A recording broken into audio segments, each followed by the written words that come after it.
समाप्त हो रहे हैं। इसको पीएच वैल्यू वगैरह अब ज़्यादातर डॉक्टर साहब को पता है, लेकिन इन चीज़ों से बहुत नुकसान हो रहा है। तो दो चीज़ों के ऊपर निर्भर करता है हमारी खेती। एक तो भगवान प्रकृति की मेहरबानी जो रहती है इसमें, जैसे बारिश होना समय पे जो भी है, और दूसरा व्यक्तिगत मनुष्य के द्वारा। तो मनुष्य के द्वारा जो जमीन है उसको बहुत ज़्यादा दूषित, हम चाहे अपने स्वार्थ के लिए कर ले उसको अलग अलग, जैसे बहुत सारे खादों का जिक्र आया ये आया, तो उनके प्रयोग से जो है ये खत्म, इसकी उर्वरकता जो है फर्टिलाइजेशन जो है खत्म हो रहा है। बहुत सारे फर्टिलाइजर हम यूज करते हैं, तो इसका अल्टरनेट, और उसका हमें शारीरिक व्यक्तिगत नुकसान हो रहा है, उसका बहुत सारी बीमारियां रोगग्रस्त हो रहे हैं। चाहे आज आप पानी भी लेते हैं वो भी दूषित है, पानी भी शुद्ध रूप में हम नहीं लेते हैं। तो ये इसका अब संयम तो बरतना ही पड़ेगा। हमें इस लालच में नहीं जाना कि बहुत सारी उपयोग खाद्य ज़्यादा से ज़्यादा डालें, ऐसे नहीं। तो इसके लिए अभी जो अल्टरनेट दिया है वो प्राकृतिक खेती का है, जैसे हम गोबर खाद या बता रहे थे जैसे जैसे बनाते हैं उसी का ही प्रयोग करें। उनको फर्टिलाइजर और कीटनाशक कम से कम जहाँ बहुत ही आवश्यक हो वही यूज किया जाए, मतलब धीरे धीरे इसको समाप्त किया जाए। अब जैसे जिला के अध्यक्ष हैं आपके किसान संघ के लखनपाल जी, उन्होंने बताया कि जो भूमि है ये मातृभूमि है, हम इसको माता के समान समझते हैं।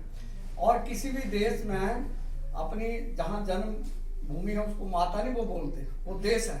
और हमारी तो एक पुण्य भूमि है, और इसको पवित्र रखना, शुद्ध रखना, जाके हमें अनाज सब सारी चीज़ें यहाँ से मिलती हैं, वो हम सब का दायित्व बनता है, कर्तव्य बनता है। और बाकी यहाँ तो भगवान ने भी साक्षात इस भूमि पे जन्म लिया है, तो कितने सौभाग्यशाली हैं। और हम सब भाग्यशाली हैं ऐसे संगठन से जुड़े हुए हैं। किसान संघ जिसको हम ग्रहण करके अनाज उगाते हैं, इसमें फल सब्जियाँ जो भी हम अपने उसके लिए उगाते हैं, वो अगर शुद्ध होगी तो हमारा जीवन भी, शरीर भी अच्छा स्वस्थपूर्ण बनेगा और ठीक रहेगा। तो शरीर स्वस्थ होगा तो हम मानसिक रूप से भी अच्छा कार्य करने में सक्षम रहेंगे।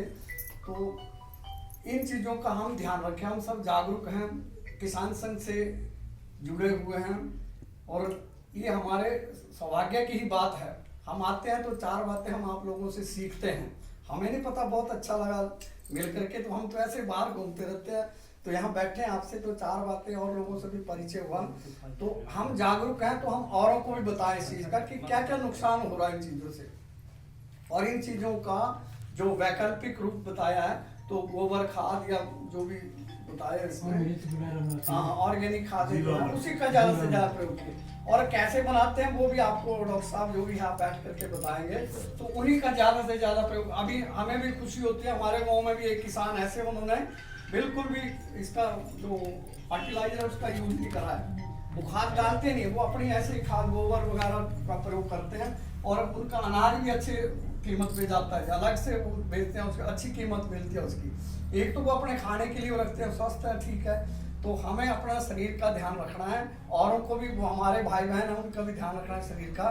तो जो कुपोषण हो रहा है इसका, जमीन का, भूमि का, इसको हमने बचाना है। पवित्र भूमि है, माता है हमारी, और यहाँ से हमें अपना पालन पोषण करने के लिए अनाज फल पानी जो भी मिलता है, तो उसको भी हम जो है शुद्ध बना रखें। तो इन चीज़ों का प्रयोग करना, पेस्टिसाइड और फर्टिलाइजर खादें वगैरह इसका हम कम से कम प्रयोग करें। धन्यवाद।